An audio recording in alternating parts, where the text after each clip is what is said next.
Hey everybody, just want to say hello to you and certainly wish that we could be doing this in person, but of course we want to make the best of what we've got and move forward as best we can.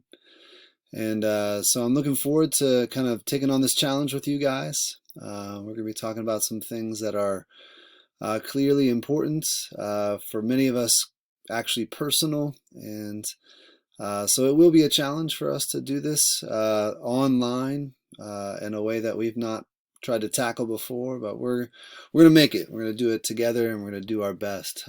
So this is day one of a unit that's a continuation of what we were doing before our hiatus here. You'll recall that most recently we were talking about the death penalty and what would a Christian view of the death penalty look like?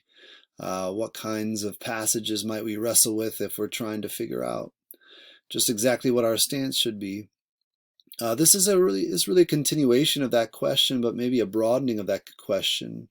We're going to be talking about war now, violence in warfare.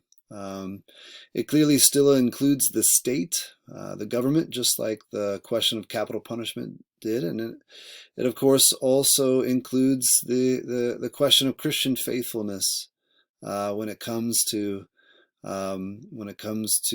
big ethical questions and the use of violence. So today I want to introduce you to the topic and just give you a brief kind of overview of where we're headed.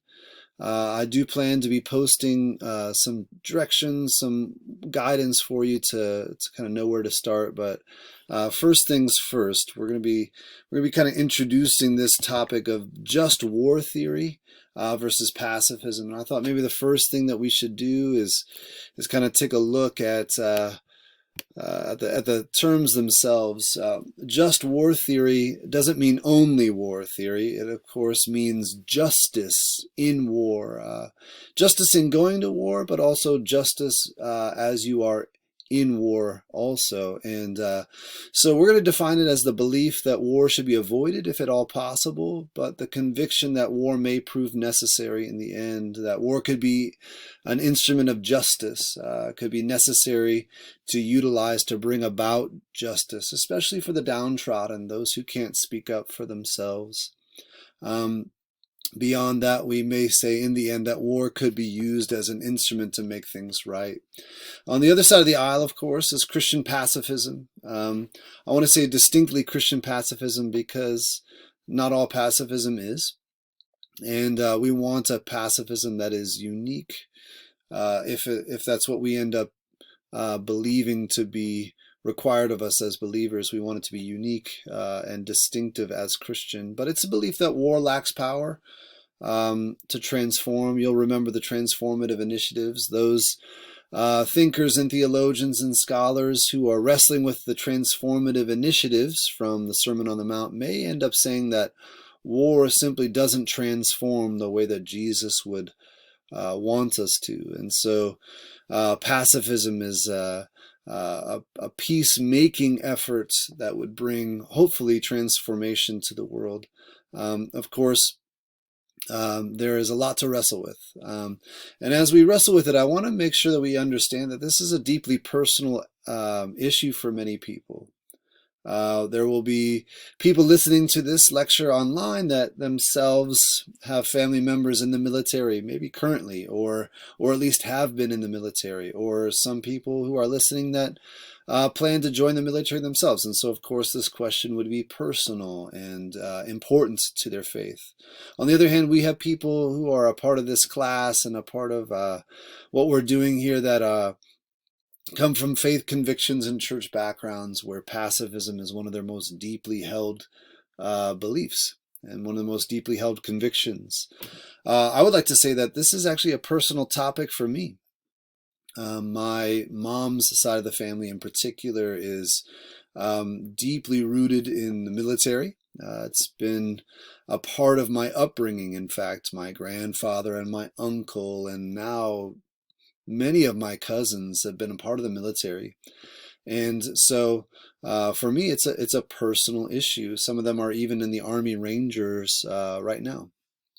On the other side of that is the fact that my dad grew up, although in a household where his father was a part of the U.S. military during World War II, but he went on to be pretty active in the protest movements of the Vietnam War era. So you can imagine how dinner table conversations went in my household growing up, kind of two sides of the coin constantly being represented. So it is a personal issue, and I want us to remember that our aim in this issue is to love each other well, by understanding one another, by listening, by wrestling well, and coming to the ability to articulate our own thinking with sophistication, with depth, with precision, so that our conversations can reflect our Lord Jesus Christ.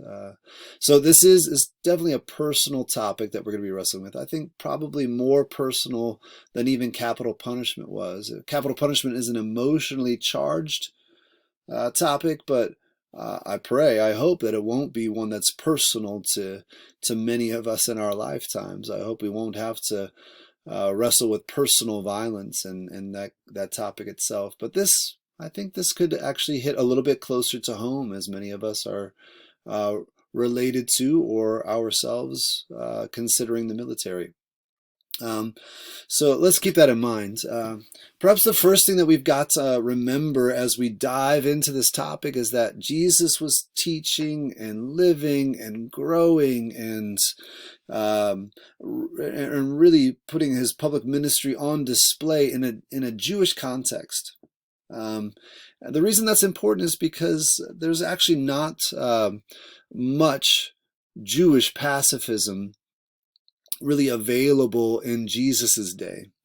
You don't see much history of pacifism in the Old Testament, and you don't see much pacifism among Jesus's contemporaries. In fact, you'd be hard-pressed to find anybody who was thinking of responding to the violence around them via pacifism during Jesus's day. That being said, of course, there was an expectation and a deep desire for peace among the Jewish people. You don't have to look far in the Old Testament to find prophets who are dreaming of a day of peace. Isaiah is shot through with passages that put this eschatological dream of peace on display, this end times dream of peace. And in fact, Zechariah is another prophet who thinks in a similar way. And Jesus sort of invokes Zechariah when he rides into Jerusalem on Passover, riding a donkey. The imagery here is that he is the Messiah, that he's the king who was to come, and that, in fact, Zechariah anticipates that this king will bring peace. That this king will bring peace not just to Jerusalem, but to all nations. So it is interesting to notice that in the Jewish context, we don't see much expectation of pacifism. There is a desire for peace, but not necessarily brought about through pacifism. And that's probably worth our attention, because things actually do shift. Things do shift when the church is founded. It is not controversial to say that the first Christians were pacifists.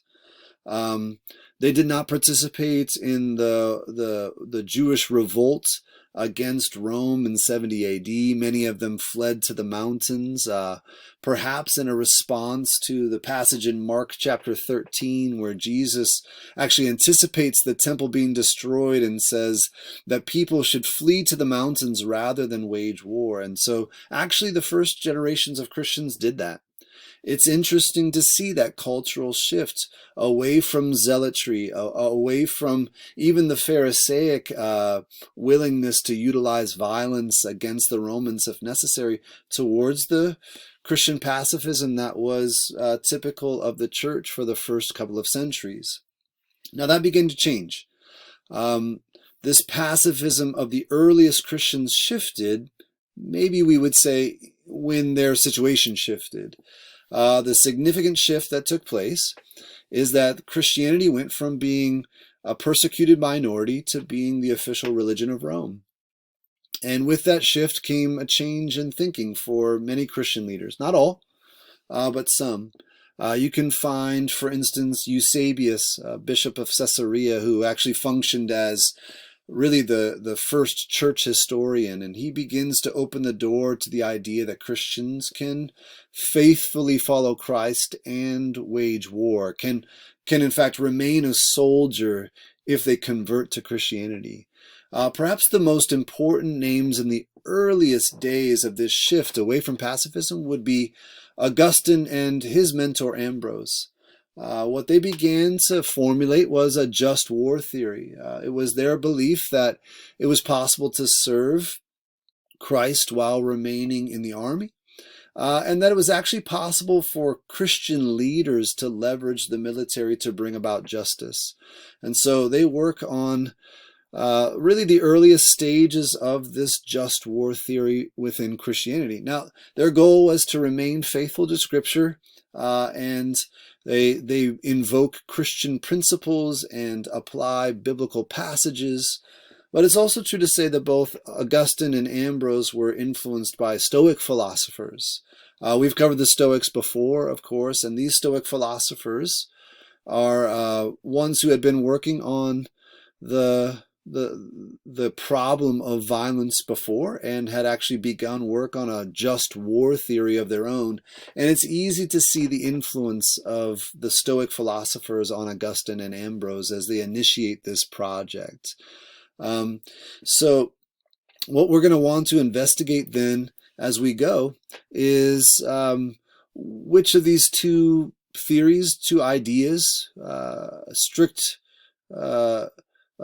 avoidance of violence through pacifism, or the application of violence to bring about justice through the just war theory. Which one of those is most faithful to the Scriptures, to the teachings of Jesus, to the actions of Jesus?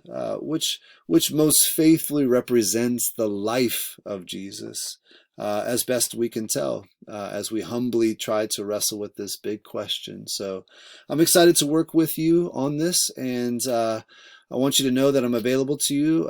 Just get in contact with me through email or through Microsoft Teams, and we'll work through any issues that we come into contact with. And in the meantime, there is a small response I'd like you to think about doing, and you can find that posting under Files at the top of the page here. And yeah, just let me know if you have any questions. Thanks.